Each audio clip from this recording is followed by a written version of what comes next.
Good morning. This is Pastor Zach with the Goodland United Methodist Church with your morning devotion for Tuesday, December 26th. While it seems like for most of us Christmas is over with his passing of the 25th, really Christmas is a season that begins with Christmas Day and goes on through Epiphany on January 6th.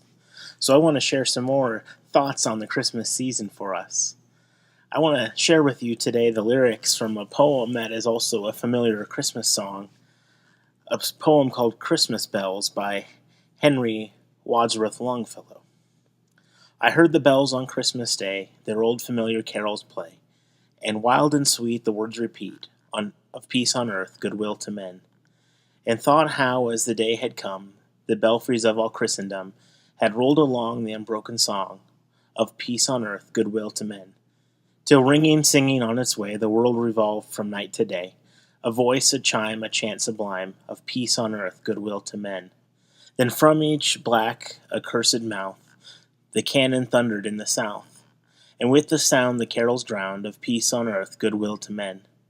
It was as if an earthquake rent the hearthstones of a continent, and made forlorn their households born, of peace on earth, goodwill to men. And in despair I bowed my head. There is no peace on earth, I said, for hate is strong and mocks the song of peace on earth, goodwill to men. Then pealed the bells more loud and deep. God is not dead, nor doth he sleep. The wrong shall fail, the right prevail, with peace on earth, goodwill to men. This poem has a deep personal connection for Henry Wadsworth Longfellow. The poem was written in 1863. And the song tells of his own despair upon hearing the Christmas bells, and the words, hate is strong and mocks the song of peace on earth, goodwill to men. In 1861, 2 years before writing the poem, Longfellow's personal peace was shaken when his wife was tragically burned in a fire. And then in 1863, during the American Civil War, his oldest son, Charles Appleton Longfellow, joined the Union cause as a soldier without his father's blessing.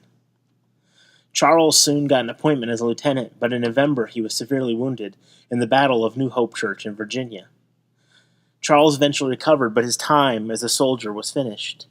Longfellow first wrote the poem on Christmas Day in 1863.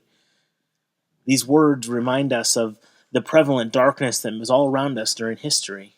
But in the midst of it, those bells still ring and tell us that God is still with us, that God is ever present. That even when it seems like everything around us is mocking or changing the way things God wants, God is present, God is there. And the Christmas bells are there to remind us of the peace on earth and the goodwill to men. Let that be a reminder of us during this season, that the Christmas day is over, but the season is not over.